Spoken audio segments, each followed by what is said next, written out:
Hello friends, welcome to study with competitive guider. Competitive guider channel में हम आपका स्वागत करते हैं। इस चैनल के माध्यम से एक नई सीरीज शुरुआत की जा रही है, जो हिंदी भाषा एवं साहित्य का इतिहास, वस्तुनिष्ठ इतिहास, हिंदी भाषा एवं साहित्य का वस्तुनिष्ठ इतिहास। यह पुस्तक है जो गोविंद पांडे और सरस्वती पांडे के द्वारा लिखा गया है। इस पुस्तक से जो तैयारी कर रहे student UGC, TGT, PGT, degree college एवं अन्य समस्त प्रतियोगी परीक्षाओं के लिए यह एक प्रमाणिक पुस्तक है। तो उम्मीद है यह सीरीज आपके लिए बहुत फायदेमंद होगा। जो इन सभी एग्जामों के प्रिपरेशन कर रहे होंगे उनके लिए यह बहुत लाभदायक और उनके लिए हेल्पफुल होगा। तो आप लोग इस चैनल पे बने रहने के लिए चैनल को लाइक सब्सक्राइब जरूर कर दें, ताकि इसी तरह के और भी पुस्तकों का वीडियो आपके सामने प्रस्तुत किया जा सके, जो एक अच्छे सीरीज में, एक अच्छे तरीके से, एक अच्छे क्रमवार सिलसिलेवार से आपके पास उपलब्ध हो सके। तो चलिए आज की सेशन शुरू करते हैं, आज की शुरुआत करते हैं। चलिए आज का सेशन देखते हैं, आज क्या हम लोग देखने वाले हैं। तो सबसे पहले प्यारे साथियों हम लोग देखेंगे पद को। सबसे पहले क्या देखेंगे? पद को। यानी इसमें हम लोग जानेंगे कि साहित्य लेखन, जो साहित्य इतिहास का जो लेखन की परंपरा है वह किस प्रकार थी, वह कैसे थी, कहाँ से इसकी शुरुआत हुई है। तो चलिए शुरू करते हैं। देखिए कहता है कि हिंदी साहित्य के इतिहास लेखन का सबसे पहला प्रयास फ्रेंच विद्वान गार्सा द तासी ने किया है। यहाँ से आप देखिए, इसको नोट डाउन कर लीजिएगा कि हिंदी साहित्य के इतिहास का सबसे पहला प्रयास, यानी हिंदी साहित्य के लिखने का सबसे पहला जो प्रयास किया है वह कौन किया? फ्रेंच का विद्वान था, गार्सा द तासी ने किया है। आगे बढ़िए तो कहता है गार्सा द तासी ने अपनी पुस्तक की रचना फ्रेंच भाषा में की है। तासी ने अपनी पुस्तक का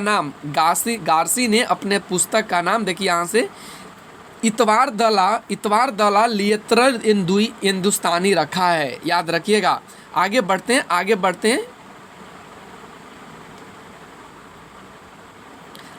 हैं जरा देखिए। आगे कहता है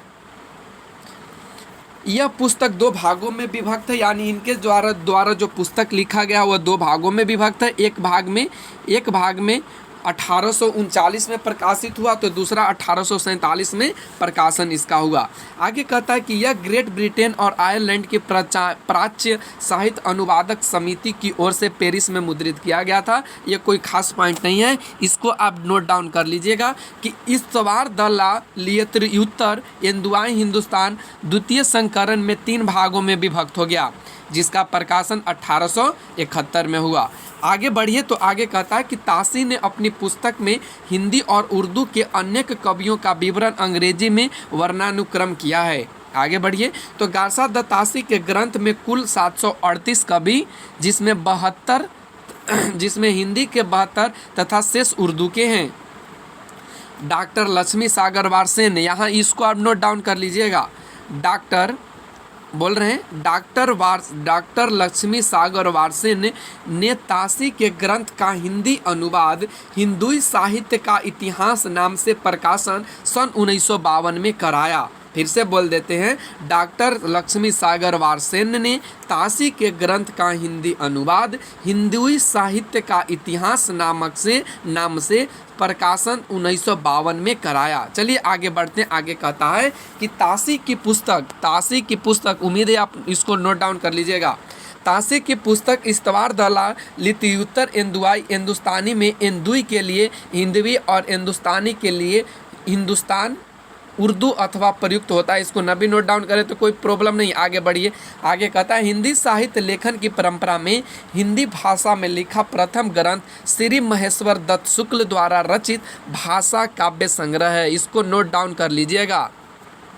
फिर से बोल देते हैं, हिंदी साहित्य इतिहास के परंपरा में हिंदी भाषा में लिखा प्रथम ग्रंथ श्री महेश्वर दत्त शुक्ल द्वारा रचित भाषा काव्य संग्रह है।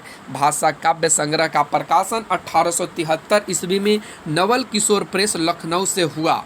शिव सिंह सेंगर ने, इसको नोट डाउन करिएगा, शिव सिंह सेंगर ने शिव सिंह सरोज नाम से हिंदी भाषा में दूसरा महत्वपूर्ण इतिहास ग्रंथ रचा। शिव सिंह सेंगर ने शिव सिंह सरोज नाम से हिंदी भाषा में दूसरा महत्वपूर्ण इतिहास ग्रंथ रचा। आगे बढ़िए तो आगे कहता है, देखिए शिव सिंह सेंगर, देखिए यहाँ से शिव सिंह सरोज, देखिए यहाँ से शिव सिंह सरोज का प्रकाशन 1883 में हुआ। शिव सिंह सरोज में एक सहस्त्र यानी 838 कवि भाषा कवियों का जीवन चरित्र तथा उनकी कविताओं के उदाहरण दिए गए हैं। सन 1888 में एशियाटिक सोसाइटी ऑफ बंगाल की पत्रिका के विशेषांक के रूप में गिरियर्सन, इसको नोट डाउन कर लीजिएगा, गिरियर्सन द्वारा रचित the modern vernacular literature of Hindustan का प्रकाशन हुआ। इसको आप नोट डाउन एकदम कर लीजिएगा, BVI है, कई बार पूछा जा चुका है। गिरियर्सन द्वारा रचित the modern vernacular literature of Hindustan का प्रकाशन हुआ। किनके द्वारा the modern vernacular literature of Hindustan का प्रकाशन किया गया या रचा गया? वह रचा गया गिरियर्सन के द्वारा। और कब इसकी प्रकाशन हुई? तो 1888 में। चलिए अगले पॉइंट्स की ओर बढ़ते हैं। अगला पॉइंट्स यहाँ पे आपको कहता है, देखिए यहाँ से कि जॉर्ज गिरियर्सन द्वारा रचित the modern vernacular literature of Hindustan की सच्चे अर्थों में हिंदी साहित्य का पहला इतिहास ग्रंथ माना जाता है। ध्यान रखिएगा इस चीज़ को, क्वेश्चन बनता है कि हिंदी साहित्य का पहला इतिहास किसे माना जाता है? तो याद रखेंगे the modern vernacular literature of Hindustan को सच्चे अर्थों में इसको माना जाता है। आगे बढ़िए तो कहता है कि गिरियर्सन अपने ग्रंथ में 952 कवियों को शामिल किया। गिरियर्सन अपने ग्रंथ में कितने कवियों को शामिल किया? तो 952 कवियों को शामिल किया। डॉक्टर किशोरी लाल गुप्त ने देखिए यहाँ से इसको आप नोट डाउन कर लीजिएगा। डॉक्टर किशोरी लाल गुप्त ने the modern vernacular literature of Hindustan का हिंदी साहित्य का प्रथम इतिहास शीर्षक से हिंदी अनुवाद किया, जिसका प्रकाशन 1957 में हुआ। ध्यान दीजिएगा, हिंदी साहित्य का प्रथम इतिहास का प्रकाशन जो किया वह 1957 में किशोरी लाल गुप्त ने, यह the modern vernacular literature of Hindustan का इन्होंने किया। कौन किया? तो किशोरी लाल गुप्त जी ने किया। चलिए आगे बढ़ते हैं। आगे कहता है कि गिरियर्सन ने कवियों और लेखकों का कालानुक्रम वर्गीकरण तथा उनकी प्रवृत्तियों का स्पष्ट किया है। ये कोई ज़रूरी नहीं, खास नहीं है। विभिन्न युगों की काव्य प्रवृत्तियों की व्याख्या करते हुए उससे संबंधित सांस्कृतिक परिस्थितियों एवं प्रेरणा स्रोतों का उद्घाटन किया। प्रस्तुत ग्रंथ को विभिन्न कालखंडों में विभक्त किया गया तथा प्रत्येक अध्याय काल विशेष का सूचक है। जॉर्ज गिरियर्सन ने, इसको नोट डाउन कर लीजिएगा, जॉर्ज गिरियर्सन ने प्रथम बार हिंदी साहित्य की भाषा की दृष्टि से क्षेत्र निर्धारण करते हुए संस्कृत, प्राकृत एवं अरबी फारसी मिश्रित उर्दू को उससे पृथक कर दिया। आप इसको नोट डाउन कर लीजिए, किसने उर्दू फारसी जो मिश्रित उर्दू था उनको अलग कर दिया? तो वे जॉर्ज गिरियर्सन जी ने ऐसा काम किया। चलिए आगे बढ़ते हैं। आगे कहता है कि हिंदी साहित्य के विकास क्रम का निर्धारण चारण काव्य, धार्मिक काव्य, प्रेम काव्य, दरबारी काव्य के रूप में किया गया है। 16वीं 17वीं शताब्दी के युग में भक्ति काल को हिंदी काव्य का स्वर्ण युग माना गया है। नोट डाउन कर लीजिएगा इसको। 16वीं 17वीं शताब्दी के युग में जो भक्ति काल है, भक्ति काल को किस नाम से और जाना जाता है? वह इसको स्वर्ण युग के रूप में माना जाता है। और गिरियर्सन इनकी मानने की जो गिरियर्सन साहब हैं उन्होंने ऐसा माना है भक्ति काल को कौन से काव्य में? तो उसको स्वर्ण युग का काल। चलिए अगले पॉइंट पर बढ़ते हैं। अगला पॉइंट कहता है कि मिस्र बंधु विनोद नामक इतिहास की रचना की। नोट डाउन कर लीजिएगा, मिस्र बंधुओं ने मिस्र बंधु विनोद नामक इतिहास ग्रंथ की रचना की। मिस्र बंधुओं में गणेश बिहारी, देखिए मिस्र बंधुओं में गणेश बिहारी, श्याम बिहारी और सुखदेव बिहारी मिश्र हैं। मिस्र विनोद 4 भागों में विभक्त है, जिसमें 3 भाग का प्रकाशन सन 1913 में तथा चतुर्थ भाग 1934 में प्रकाशन हुआ। मिश्र बंधु विनोद में 4591 कवियों का जीवन वृत्त वर्णित है। इसमें अनेक अज्ञात कवियों को प्रकाश में लाने के साथ ही उनके साहित्यिक महत्व को स्पष्ट करने का प्रयास किया गया है। मिश्र बंधु विनोद में कवियों का सापेक्षिक महत्व निर्धारित करने के लिए उनकी चार श्रेणियाँ बनाई गई हैं। हिंदी साहित्य लेखन की परंपरा में आचार्य रामचंद्र शुक्ल द्वारा रचित हिंदी साहित्य का इतिहास का स्थान सर्वोच्च है। याद रखिएगा, हिंदी साहित्य इतिहास लेखन की परंपरा में जो आचार्य रामचंद्र शुक्ल लिखे हैं, याद करिएगा, हिंदी साहित्य का इतिहास, ऐसे क्वेश्चन बनता है कि हिंदी साहित्य का इतिहास किसने लिखा है, तो याद कर रखिएगा रामचंद्र शुक्ल जी ने लिखा है, जिसकी स्थान सर्वोच्च है।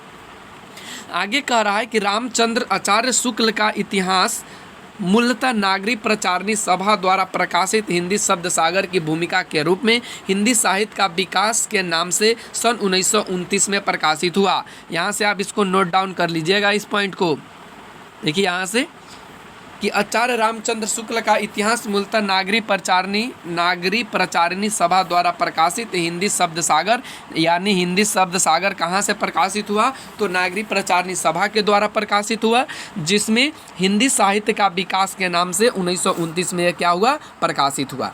आगे बढ़िए तो आगे कहता है हिंदी साहित्य का इतिहास में 1000 कवियों और लेखकों को शामिल किया गया है। यह कोई खास पॉइंट नहीं है। चलिए अगले पॉइंट्स की ओर बढ़ते हैं। अगला पॉइंट कहता है कि आचार्य रामचंद्र शुक्ल ने शिव सी सेंगर, जॉर्ज गिरियर्सन तथा मिश्र बंधुओं के इतिहास को कवि वृत्त संग्रह से अभिहित कहा है। याद रखिएगा, आचार्य रामचंद्र शुक्ल जी ने जो शिव सी सेंगर थे, जॉर्ज गिरियर्सन और मिश्र बंधु थे, उन सभी के जो इतिहास था उनको कवि वृत्त संग्रह की संज्ञा उन्होंने दिया है। अगले पॉइंट की ओर बढ़ते हैं। आचार्य रामचंद्र शुक्ल ने लिखा है, जबकि प्रत्येक देश का साहित्य वहाँ की जनता चित्तवृत्ति का संचित प्रतिबिंब होता है, तब यह निश्चित है कि जनता का चित्तवृत्ति के परिवर्तन के साथ साथ साहित्य के स्वरूप में भी परिवर्तन होता चला जाता है। आदि से अंत तक इन्हीं चित्रवृत्तियों की परंपरा को परखते हुए साहित्य परंपरा के साथ उनका सामंजस्य दिखाना ही साहित्य का इतिहास कहलाता है। जनता की चित्रवृत्ति बहुत कुछ राजनीतिक, सामाजिक, सांप्रदायिक तथा धार्मिक परिस्थितियों के अनुसार होती है। ये रामचंद्र शुक्ल जी ने ये लिखे हैं, ये पॉइंट्स को एक बार आप इसको वीडियो पॉज करके आप पढ़ लीजिएगा इस पॉइंट को। चलिए आगे बढ़ते हैं।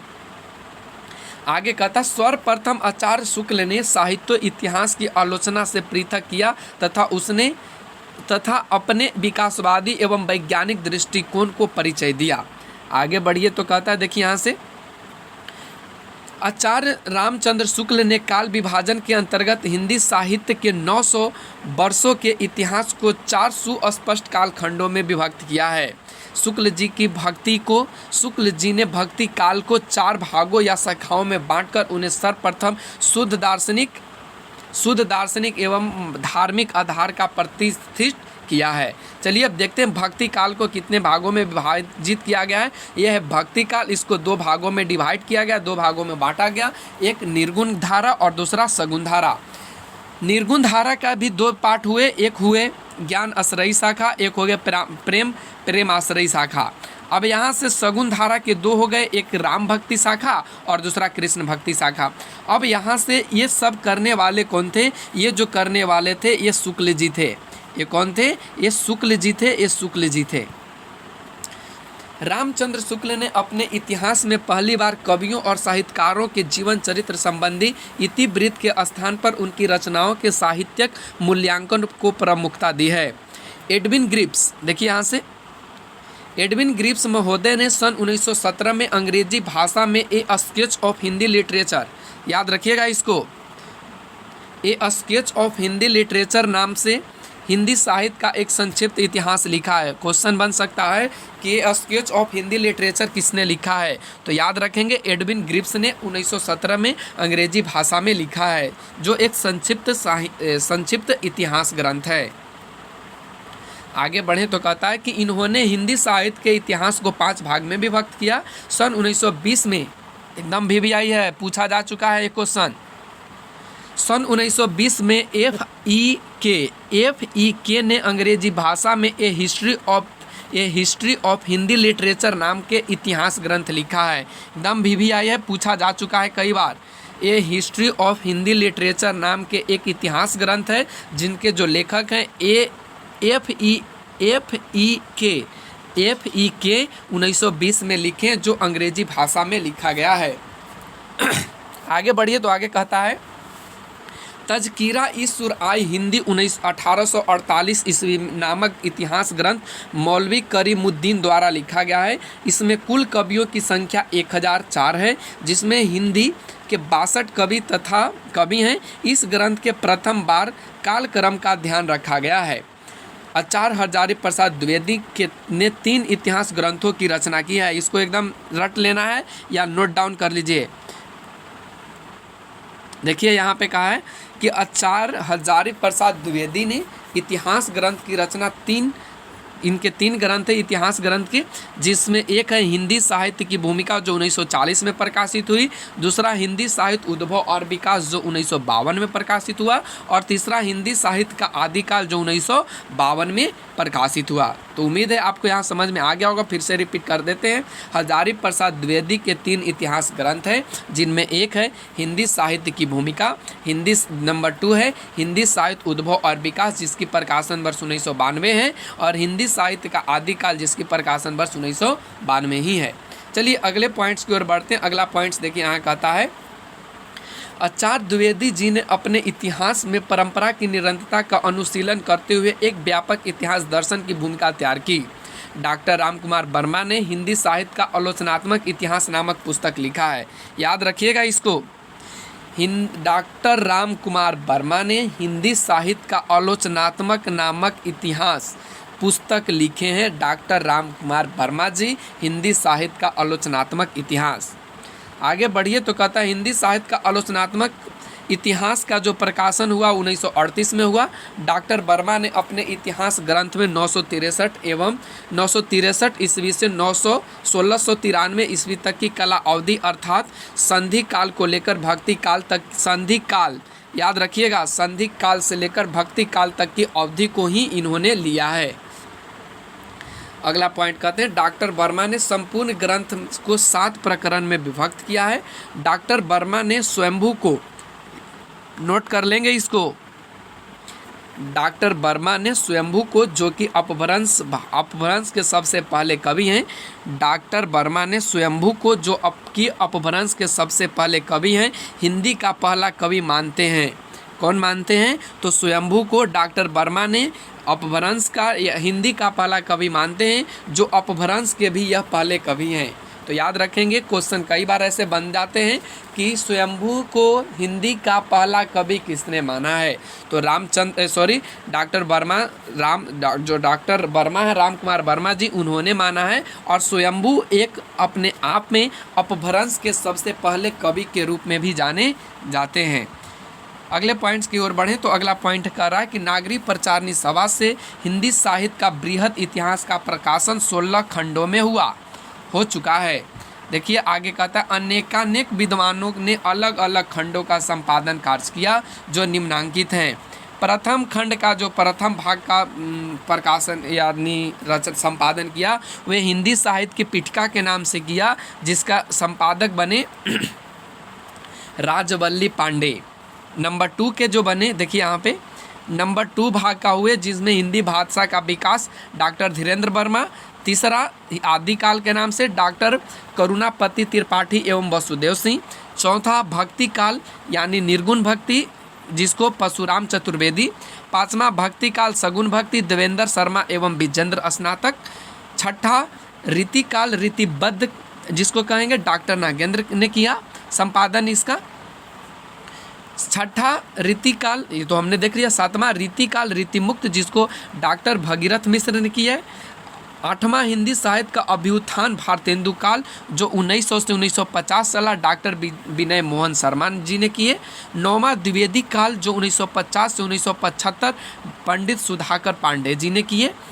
10वां उत्कर्ष काल या उत्कर्ष काल्य काव्य, जो 1975 से 1995 सब जो किया गया था, उसके बाद जो डॉक्टर नागेंद्र जी ने किए।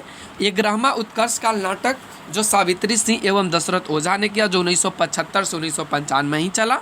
12वां कथा साहित्य था, जो डॉक्टर निर्मला जैन 13वां समालोचना निबंध और पत्रकारिता पंडित लक्ष्मी नारायण सुधांशु जो 1975 से 1995, 14वां अघतन काल जो 1995 से 2017, doctor Harvansh Lal Sharma, doctor Kailash Chandra Bhatia, doctor Nagendra और पंडित राहुल सांकृतायन, डॉक्टर कृष्णदेव उपाध्याय जो 15वें हैं। देखिए यहाँ पे 15वें के डॉक्टर नागेंद्र और राहुल सांकृतायन और 16वां हिंदी का लोक साहित्य डॉक्टर कृष्णदेव उपाध्याय, इन्होंने ऐसा कार्य किया। तो आगे आइए आगे बढ़ते हैं, आगे की पॉइंट्स पे देखते हैं। देखिए आगे की पॉइंट्स कहता है कि डॉक्टर धीरेन्द्र वर्मा के विभिन्न विद्वानों के सामूहिक सहयोग से हिंदी साहित्य नामक इतिहास ग्रंथ का संपादन कार्य किया। इस ग्रंथ में संपूर्ण हिंदी साहित्य के तीन कालों यानी हिंदी साहित्य में 3 कालों का नाम भी मिलता है।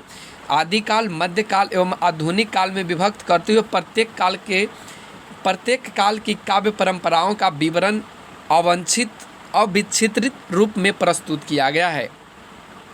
हिंदी साहित्य इतिहास संबंधी प्रमुख ग्रंथ तथा रचनाकार हिंदी काव्यधारा पंडित राहुल सांकृतायन जी जो 1944 में, हिंदी साहित्य का इतिहास डॉक्टर नगेंद्र जी ने किया 1973 में, हिंदी साहित्य का वैज्ञानिक इतिहास डॉक्टर गणपति चंद्र गुप्त ने किए जो 2 भागों में, प्रथम एवं द्वितीय खंड 1965 में, हिंदी साहित्य का अतीत यहू 2 भाग में आचार्य विश्वनाथ प्रसाद मिश्र जी ने, हिंदी साहित्य और संवेदना का विकास डॉक्टर राम स्वरूप चतुर्वेदी जी ने, साहित्य का इतिहास दर्शन डॉक्टर नलिन विलोचन शर्मा जी ने, हिंदी भाषा का विकास 1924 में डॉक्टर श्याम सुंदर दास जी ने, हिंदी भाषा और साहित्य डॉक्टर श्याम सुंदर दास जी ने, हिंदी कोविद रत्नमाला डॉक्टर श्याम सुंदर दास जी ने। इसके 2 भाग हैं, प्रथम 1909 में और द्वितीय 1914 में प्रकाशित हुआ।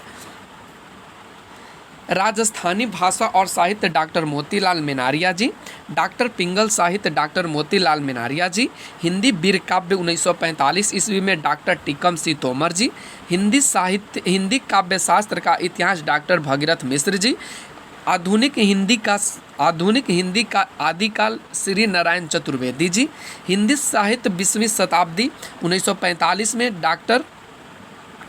नंद दुलारे वाजपेयी जी, आधुनिक हिंदी साहित्य नंद दुलारे वाजपेयी जी 1950 में, हिंदी साहित्य का इतिहास 1931 रामाशंकर शुक्ल रसाल जी, हिंदी भाषा का उद्भव और विकास उदय नारायण तिवारी जी। देखिए जो रेड पेन से है ना हाईलाइट, उसको आप नोट डाउन कर लीजिएगा, बाकी को नहीं करिएगा तो कोई प्रॉब्लम नहीं है, बाकी से क्वेश्चन नहीं बनते हैं। जो हमने रेड पेन से करा है उसको नोट डाउन कर लीजिएगा, क्योंकि ये कई बार पूछे जा चुके हैं। ऐसे क्वेश्चन बन जाते हैं कि हिंदी भाषा का उद्भव और विकास के लेखक कौन है या संपादन किसने किया है। इसका सही जवाब उदय नारायण तिवारी जी हो जाएंगे। तो ऐसे क्वेश्चन बनते हैं। अगला कहता है हिंदी साहित्य विमर्श 1923 में परदुम लाल पुनरालाल बख्शी जी ने, कवित्र कौमुदी इसको याद कर लेंगे, कविता कौमुदी 1917 राम नरेश त्रिपाठी जी ने, भाषा काव्य संग्रह 1873 महेश दत्त शुक्ल जी ने, हिंदी साहित्य का विवेचनात्मक इतिहास सूर्यकांत शास्त्री जी ने, आधुनिक हिंदी साहित्य का इतिहास कृष्ण शंकर शुक्ल जी ने, modern Hindi literature doctor Indranath Madan ji ने, खड़ी बोली हिंदी साहित्य का इतिहास 1941 में वज्ररत्न दास जी ने, आधुनिक हिंदी साहित्य लक्ष्मी, इसको याद कर लीजिएगा, इसको नोट डाउन कर लीजिएगा, आधुनिक हिंदी साहित्य लक्ष्मी सागर वारसेन जी ने, ब्रज माधुरी सार वियोगी हरि जी ने, हिंदी साहित्य का दूसरा इतिहास, इसको नोट डाउन कर लीजिएगा, हिंदी साहित्य का दूसरा इतिहास डॉक्टर बच्चन सिंह जी ने, हिंदी साहित्य का आधा इतिहास, ये भी नोट डाउन कर लिया, सुमन राजे जी ने, हिंदी साहित्य का मौखिक इतिहास नीलाभ जी ने, हिंदी साहित्य का ओझल नारी इतिहास नीरजा माधव जी ने। तो यहाँ आप लोगों ने देखा कि जो हिंदी इतिहास का संबंधी जो प्रमुख ग्रंथ और जो रचनाकार हैं उनके बारे में आपने देखा क्या उनकी काल क्रम रही है। तो उम्मीद है आपको यहाँ से बहुत कुछ समझ में आ रहा होगा। चलिए आगे की पॉइंट्स की ओर बढ़ते हैं। आगे की पॉइंट्स यहाँ से हम लोग आगे की पॉइंट्स को बढ़ेंगे। हिंदी साहित्य काल विभाजन और नामकरण, यानी हिंदी साहित्य का विभाजन और उनका नामकरण करने वाले कौन हैं। तो देखिए सबसे पहले लिखता है डॉक्टर जॉर्ज ग्रियर्सन का काल विभाजन। इन्होंने डॉक्टर जॉर्ज ग्रियर्सन जी थे, उन्होंने काल का विभाजन किया है चारण काल, नंबर फर्स्ट में किया है, जो 700 से 1300 ईस्वी माना है। 15वीं सदी का धार्मिक पुनर्जागरण काल इन्होंने विभाजित किया है, जायसी की प्रेम कविता के रूप में इन्होंने किया है। ब्रज का कृष्ण संप्रदाय, मुगल दरबार, तुलसीदास रीति काव्य, तुलसीदास के अन्य प्रवर्ती, 18वीं शताब्दी, कंपनी के शासन में हिंदुस्तान, महारानी विक्टोरिया के शासन में हिंदुस्तान। तो इतने सारे कौन किए हैं? तो इतने सारे जॉर्ज ग्रियर्सन साहब ने किए हैं। क्वेश्चन बन सकता है कि चारण काल का नामकरण किसने किया है? तो याद रखेंगे जॉर्ज ग्रियर्सन साहब, और इनके जो समय अवधि रहा चारण काल की वह 700 से 1300 ईस्वी के बीच रहा है। आगे के पॉइंट्स की ओर बढ़े तो कहता है कि जॉर्ज ग्रियर्सन ने सर्वप्रथम हिंदी साहित्य के आरंभिक काल को चारण काल से अभिगृहित किया है। याद रखेंगे जॉर्ज ग्रियर्सन ने सर्वप्रथम हिंदी साहित्य के आरंभिक काल को चारण काल से अभिगृहित किया है, इसको नोट डाउन कर लेंगे। ग्रियर्सन ने चारण काल के अंतर्गत 9 कवियों को इन्होंने समयोजित किया है, जिनमें पुष्य कवि खुमान सिंह, केदार कुमार पाल, अनन्यदास, चंद्र, जगनिक, जोधाराज एवं शंकधर का उल्लेख किया है। ग्रियर्सन ने अपने इतिहास में केवल प्रवृत्तिगत काल विभाजन किया है। ग्रियर्सन के कालों का नामकरण एक आधार पर नहीं है। मिस्र बंधुओं का काल विभाजन देखते हैं। मिस्र बंधुओं ने 4 भागों में डिवाइड किया, प्रारंभिक काल, माध्यिक काल, अलंकृत काल, परिवर्तन काल, और एक काल इन्होंने और करा है जिसका नाम दिया इन्होंने वर्तमान काल। तो आइए देख लेते हैं इनके बारे में। इन्होंने प्रारंभिक काल को 2 खंडों में विभक्त किया। एक पूर्व प्रारंभिक काल जो 700 से 1343 विक्रम संवत चला, उत्तर प्रारंभिक काल जो 1344 से 1444 विक्रम संवत चला। फिर उसके बाद उन्होंने माध्यमिक काल को विभाजित 2 भागों में किया। पूर्व माध्यमिक काल जो 1445 से 1560 चला, पौड़ माध्यमिक काल जो 1561 से 1680 के बीच चला। अलंकृत काल इन्हीं की है जिनमें इन्होंने पूर्वा अलंकृत काल जो 1681 से 1790, उत्तरा अलंकृत काल 1791 से 1889, परिवर्तन काल को इन्होंने 1890 से 1924, वर्तमान काल को 1926 से अब तक के इन्होंने वर्तमान काल के रूप में इनको रखा है। अब आइए देख लेते हैं आचार्य रामचंद्र शुक्ल जी का काल विभाजन। इन्होंने भी 4 पार्ट में डिवाइड किया है। एक आदिकाल जिसको इन्होंने वीरगाथा काल के नाम से भी जाना जाता है। ऐसा इन्होंने क्यों कहा? क्योंकि इस समय बहुत से योद्धाओं की चर्चा की गई है जो 1050 से 1375 इन्होंने कहा है। याद रखिएगा रामचंद्र शुक्ल जी वाला, कई बार इससे क्वेश्चन बन गए हैं और पूछे भी जाते हैं। आदिकाल वीरगाथा काल जो 1050 से 1375, पूर्व मध्यकाल जिसको भक्ति काल कहेंगे 1375 से 1700, उत्तर मध्यकाल जिसको रीति काल कहेंगे जिसका प्रकाशन वर्ष 1700 से 1900, आधुनिक काल यानी इसको गद्य काल कहते हैं 1900 से 1984। डॉक्टर राम कुमार वर्मा का काल विभाजन संधि काल इन्होंने दिया है। संधि काल 750 से इन्होंने 1000 दिया। चारण काल 1000 से 1375 दिया। भक्ति काल 1375 से 1700 दिया। रीति काल 1700 से 1900 दिया। आधुनिक काल 1900 से अब तक। तो ये राम कुमार वर्मा जी का काल विभाजन था जिन्होंने साहित्य का काल विभाजन इन्होंने किया। ऊपर हमने देखा रामचंद्र शुक्ल जी के बारे में। तो ये सभी पॉइंट्स में सबसे ज़्यादा भिन्न पॉइंट्स रामचंद्र शुक्ल वाले हैं, जिससे क्वेश्चन बन जाता है कि रामचंद्र शुक्ल ने वीरगाथा काल का विभाजन कब से कब तक किया है। तो याद होना चाहिए कि 1050 से उन्होंने 1375 किया है, जिसे वीरगाथा काल के नाम से जानते हैं। अगले पॉइंट्स की ओर बढ़े तो अगला पॉइंट्स है डॉक्टर गणपति चंद्र गुप्त का काल विभाजन। इसको ना भी देखें तो कोई ज़्यादा इसमें स्कोर नहीं हो, मतलब इसको उतना नहीं कह सकते हैं, लेकिन चलिए सरसरी निगाहों से देख लेते हैं। आदिकाल 1184 से 1350, पूर्व मध्यकाल 1350 से 1600, उत्तर मध्यकाल 1600 से 1875, आधुनिक काल 1857 से अब तक। डॉक्टर नागेंद्र द्वारा संपादित ग्रंथ हिंदी साहित्य के इतिहास के अनुसार काल विभाजन, यानी हिंदी साहित्य का इतिहास जो डॉक्टर नागेंद्र के द्वारा संपादित किया गया है, उनके द्वारा अब देखेंगे साहित्य का काल विभाजन किस तरह से किया गया है। तो सबसे पहले आदिकाल कहा गया है जो 7वीं शताब्दी से 14वीं शताब्दी के मध्य तक माना जाता है। दूसरा भक्ति काल जो 14वीं शताब्दी से 17वीं शताब्दी तक माना जाता है। रीति काल जो 17वीं शताब्दी से 19वीं सदी के मध्य तक माना जाता है। आधुनिक काल जो 19वीं सदी से के मध्य से, यानी आधुनिक जो काल है वह 19वीं शताब्दी के मध्य से 4 भागों में ये भी डिवाइड है। एक पूर्ण जागरण काल, एक इनके अनुसार है, तो ये डॉक्टर नागेंद्र जी के अनुसार है। पूर्ण जागरण काल जिसको भारतेंदु युग कहा जाता है, याद रखेंगे कई बार पूछा गया कि भारतेंदु युग कब से कब तक है, तो याद रखेंगे 1857, यानी कह सकते हैं भारत में जब विद्रोह हुआ था ना अंग्रेजों के बीच 1857 की क्रांति, तो वहीं से इसकी शुरुआत हुई है 1857 से 1900।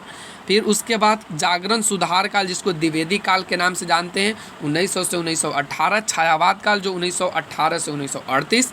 छायावादोत्तर काल यानी 4 भागों में। और उसके बाद इन्होंने प्रगति प्रयोग काल का भी इन्होंने सूत्रपात किया जो 1938 से 1953। नवलेखन काल जो 1953 से अब तक के माना गया है। डॉक्टर बच्चन सिंह का आप देख लेते हैं काल विभाजन। अपभ्रंश काल इन्होंने कहा है, उसके बाद भक्ति काल इन्होंने कहा है। अपभ्रंश काल का इन्होंने कोई समय सीमा नहीं दिया। भक्ति काल का इन्होंने समय सीमा दिया है 1400 से 1650। रीति काल को 1650 से 1857 और आधुनिक काल को 1857 से अब तक के समय को उन्होंने आधुनिक काल के श्रेणी में रखा है। अब हम लोग जानेंगे कि आदि काल का नामकरण कौन कौन लोगों ने किया है और किस रूप में किया है। तो जॉर्ज गिरियर्सन ने आदि काल को चारण काल के नाम से कहा है। उसके बाद मिश्र बंधु ने प्रारंभिक काल के नाम से कहा है। आचार्य महावीर प्रसाद द्विवेदी ने बीजबप्पन काल कहा है। ये JNU एग्जाम में पूछे जा चुके हैं कई बार इस तरह के क्वेश्चन। और प्यारे साथियों, अगर TGT PGT का जो भी एग्ज़ाम, UGC का जो भी एग्ज़ाम देना चाहते हैं, प्लीज़ इस चैनल को सब्सक्राइब अवश्य कर दें। इसी तरह के और वीडियो और ख़ास करके हम जो आचार्य रामचंद्र शुक्ल की है ना इतिहास, उसको भी इस चैनल पे लाने वाले हैं। तो प्लीज़ इस चैनल पे बने रहें और चैनल को लाइक कर दें, सब्सक्राइब कर दें, तब ना मेरे अंदर बढ़ेगा उत्साह और उसके बाद हम आपके लिए कुछ काम कर पाएंगे।